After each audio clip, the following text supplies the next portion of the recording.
describe as a young adult bunny by Mona Awad meets the film Heathers, not the musical, but the film of Heathers. It was just done so well. There's a quote from Jennifer's Body at the start of this book, which I think sums the book up pretty well. Elle is a teenage girl, and Elle is in fact a teenage girl, and her name is Clara Holland.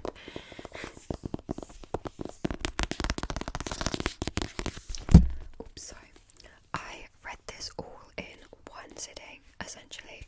I loved how slow moving it was going into the cult. It was so subtle that as a reader you didn't really realise it was happening until it was already there. I think Clara, the cult leader, was a great character. She was a pretty perfect cult leader. And yeah, I just really, really enjoyed this book. I highly recommend.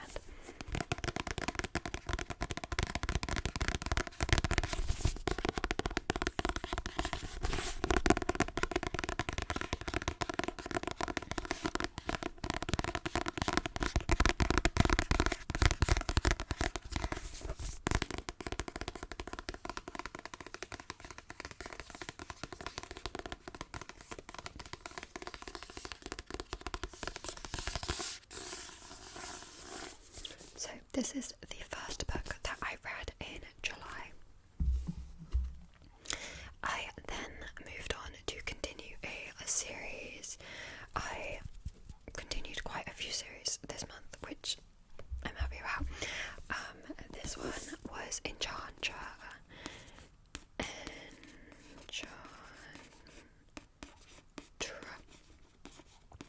By Kaylee Smith, which is the sequel to a Phantasma, also by Kaylee Smith. In Enchantra, we are following Genevieve, who is the sister of our main character. As Genevieve travels to this house because she thinks she will find some answers there about her mother and herself. And when she's there, she meets this very strange and quirky family and gets dragged into this game called Enchantra, which is a bunch of fight to the death trials and games.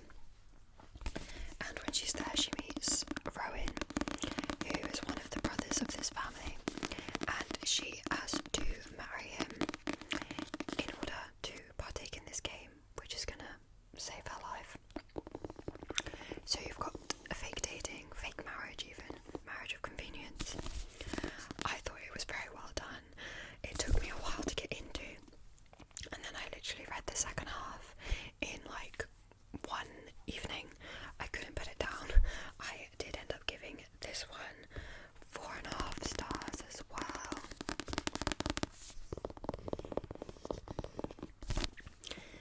Genevieve and Rowan, they killed me. I loved them so much. I nearly cried at the end. Why was I nearly crying over Enchantra? There's nothing to be sad about.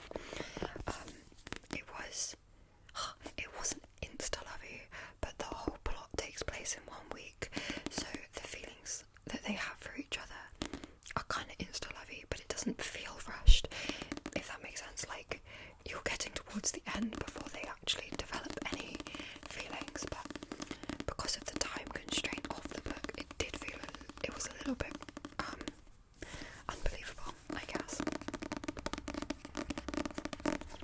I do think these covers are awful. Like, this is horrible. But yeah, this is the second one to Phantasma. There's definitely going to be a third book. I'm not sure what characters we're going to be following.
this move,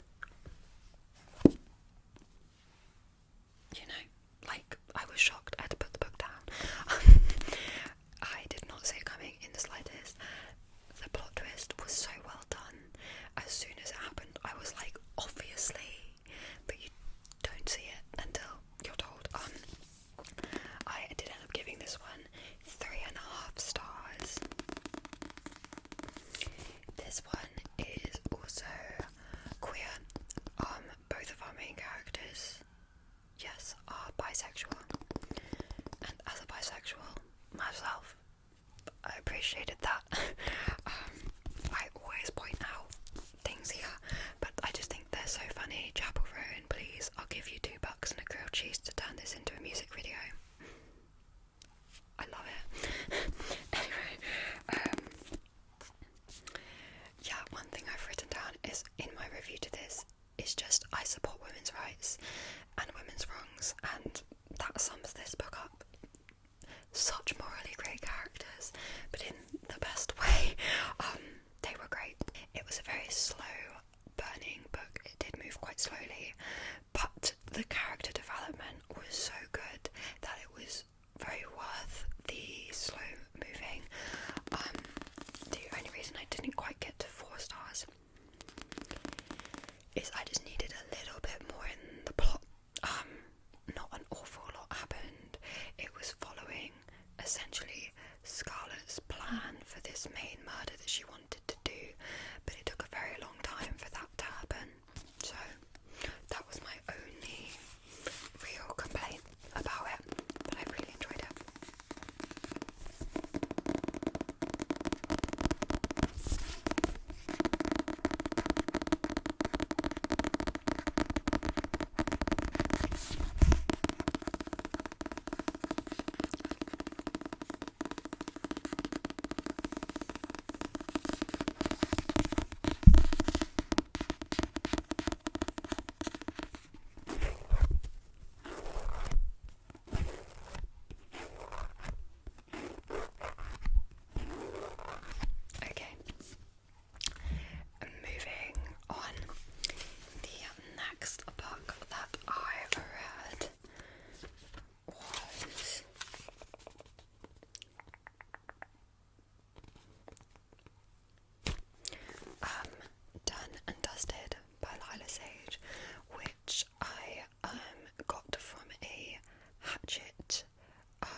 Booksellers are invited to certain publishing houses to go and look at their catalogue and pick up books. I got it from one of those, so from Hatchet, so thank you so much to Hatchet. But yeah, Done and Dusted by Lila Sage, which I gave 3.75 stars. I was really in the mood to give point something, you know, nothing quite hit the mark for a 5-star or a 4-star or a 3-star, but we've got 4.75, very close. And this one is actually my first ever cowboy romance. I'm not sure I like cowboy romances. I think, as someone who is very English and very far removed from cowboys in general, like cowboy films, cowboy books, cowboy media, actual cowboys are just not really something that we interact with that much over here. So this is like really my first introduction to cowboys, I guess, and I can't say I was obsessed. I can see why people like them. Not 100% for me, but in this book we are following Clementine, who goes by Emmy, and then Luke, who is her best friend's older brother. And Emmy is she rides horses. What was it called? Okay, I can't remember what the exact name for the type of horse riding she did was, but it was like a circuit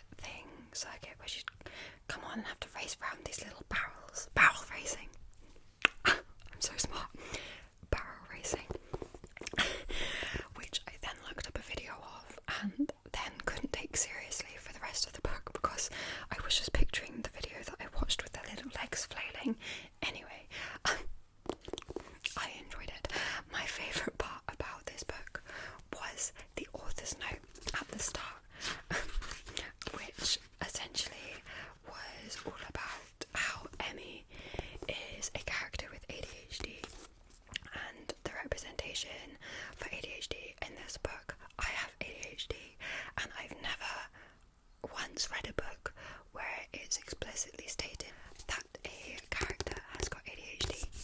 I was diagnosed when I was 17, and so it's been a fair few years of not seeing that much representation for it in the books that I read, and I cried when I read the author's note. It really did hit me.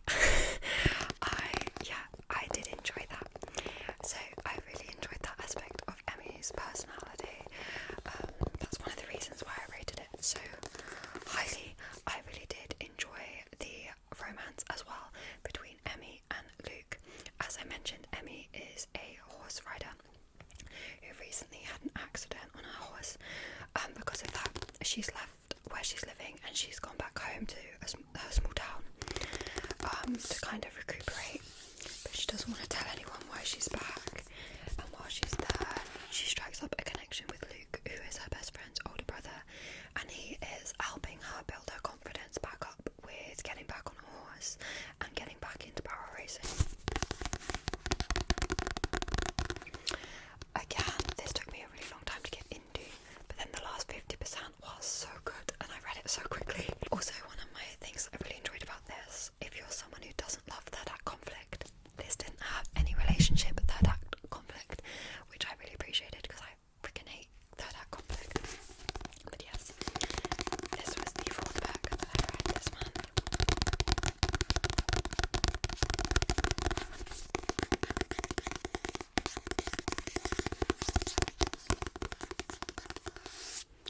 Done and dusted. I really like the cover of this. This is the start of a series, and I think I will pick up the next one at least and see how I feel about that. If I'm still not vibing that much with the cowboys, I might leave it after the second one, but I definitely think I want to pick up the second book in the series. But yes, done and dusted.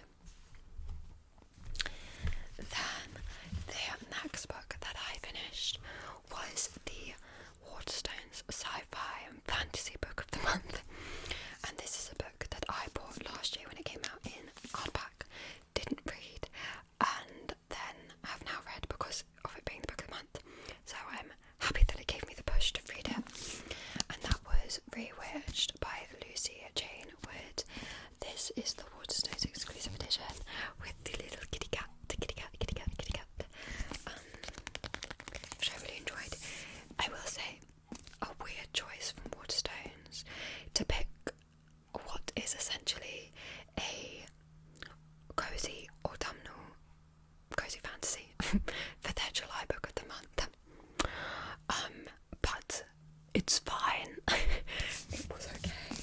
I mean, the blurb literally says a cozy autumnal fantasy, so I don't really know what they were doing there, but it's fine. 3.5 stars again. Maybe more 3.25, like not quite a 3, but I didn't love it. I read most of this in one sitting when I was on my way to a work meeting. I had a 3-hour train to get there, and I basically read the majority of this on that. But we're following our main character, whose name is Belle, who is 29 years old, just about to turn 30, and she is a witch, but she's kind of a reluctant witch. She doesn't really use her powers for anything other than like stirring her tea, you know. And when they turn 30, witches have to go meet with the coven, and they look through kind of the highlights of the witch's career, and they see what they've been doing.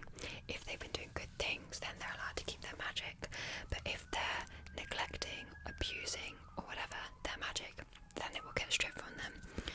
And they basically say that Belle has kind of been neglecting her magic, but they find a loophole and they're going to give her a chance to show that she's worthy of her magic, and they are pairing her up with a man whose name I've forgotten, and I don't think it's going to say in the blurb. Can we come across his name anywhere? Was it Artie? It was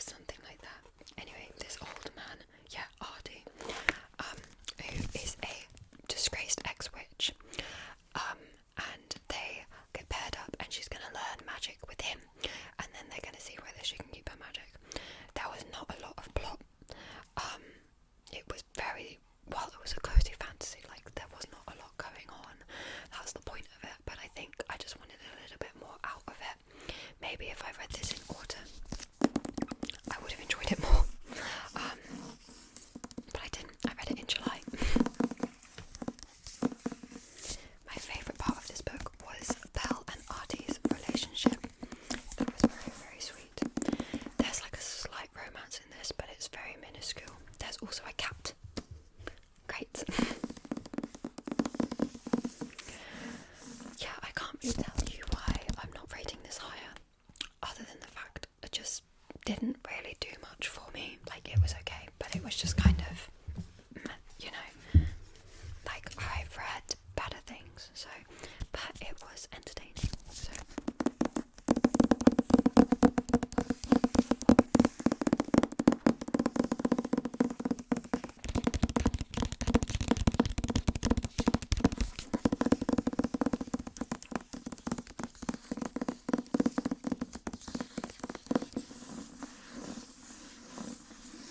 Okay, so that was Bewitched.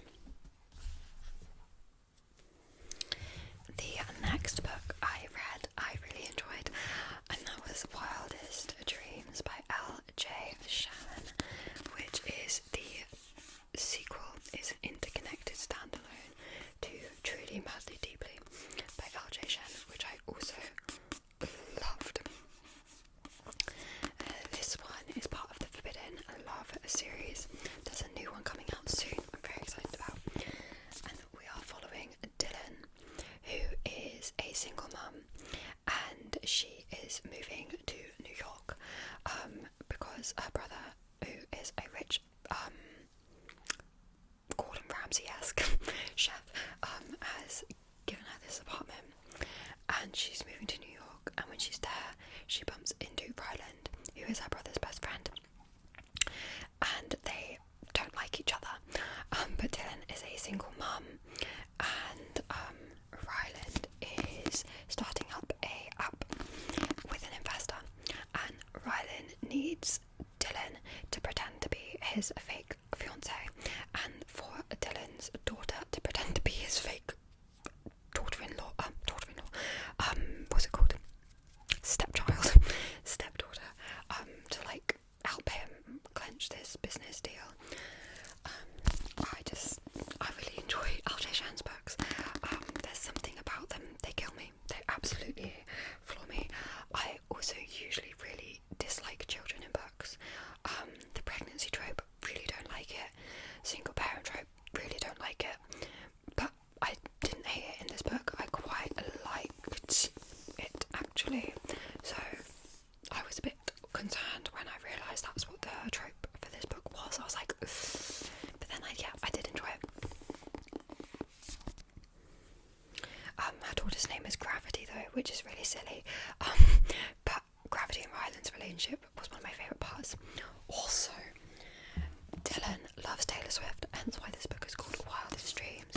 And part of this book is her going to the Era store, and I was so excited about reading that. It brought back all of the vibes of going to the Era store myself, and I missed it. I also really, really enjoyed the New York City setting, and I really liked Dylan as a character. She was very funny. So yeah, thoroughly enjoyed this one. Very excited for the next one in the series.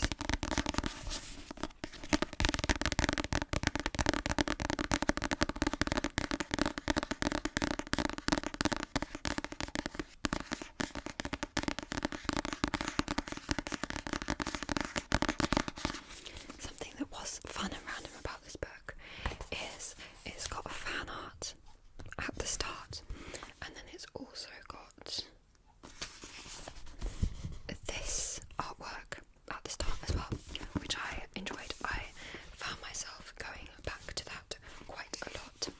And there's a sneak peek for the next book, which is going to be called Handsome Devil. Okay, the next book took up most of my time for this month.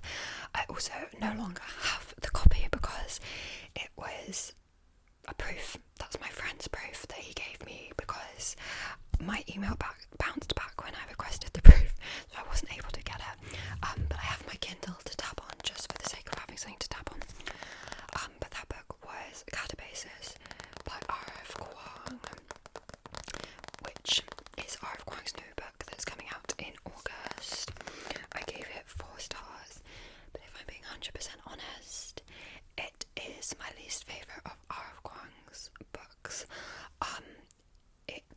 is essentially following Alice and Peter through their journey through hell as they are trying to bring back their university mentor who just recently died, and they've travelled to hell to find him and bring him back. And essentially the plot is just this journey through hell, which is fine. It's definitely more character driven than plot driven. There's also a lot of philosophy theory, maths theory, which I'm someone who doesn't know anything about either, and the pace of the book was quite slow anyway, but you would just pick up into some action, and because the magic in this world is basically surrounding all of these different theories, whenever you'd pick up into some action, it would cut to a page or two of essentially theory and explaining these theories, which really took away from the flow of the book. But that being said, I thought the book was extremely atmospheric, very well done, the characters were great. Yeah, I did enjoy reading it. I just didn't fully understand everything all the time. I think it will be a lot of people's favourites are of Kwang books, just unfortunately not my favourite. And my favourite chapters were definitely the flashback chapters we'd get to before they travelled to hell, which would give us more background about Alice and Peter. But yeah, I'm very excited for the book to come out and to hear everyone else's opinions on it. I'm sure I'll be in the minority, but yeah, I'm very interested. And now let's move on. The next book, honestly, is probably my biggest disappointment from the month. I really enjoyed it, and I can't give it anything less than 4 stars, which is what I did give it. But the ending was just so disappointing. But I had such a great time reading it that I can't give it anything less. And that's Death of a Bookseller by Alice Slater, which is a thriller.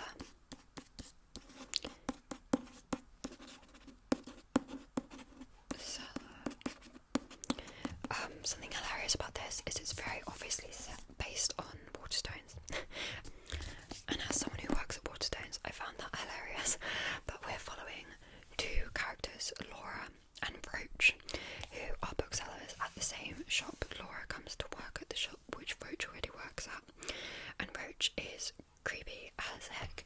She is a true crime obsessed nut, essentially, and she learns that Laura writes poetry based on the victims of true crime from the perspective of the victim, and she just becomes obsessed with Laura, and she is so sure that they are 2 sides of the same coin, that they both have this dark streak that is going through them, and she's just obsessed with her.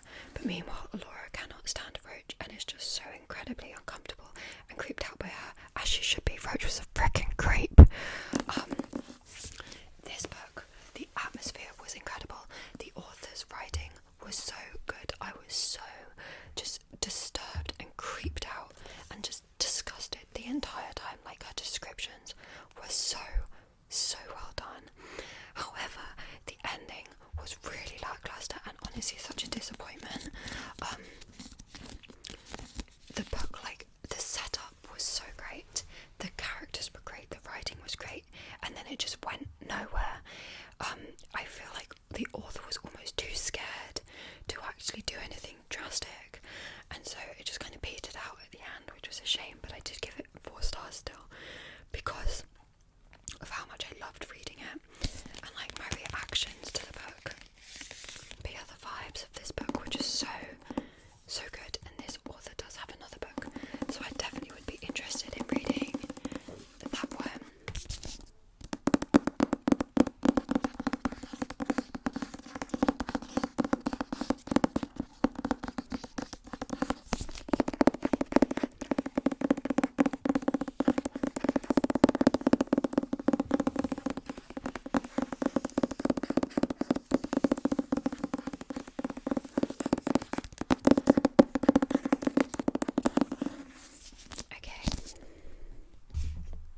had a big fat crush on Hazel, and Hazel started finding these books which have been highlighted inside them in her bookstore, and these highlights she thinks are clues, and they were basically kind of like a scavenger hunt. They tell her to do something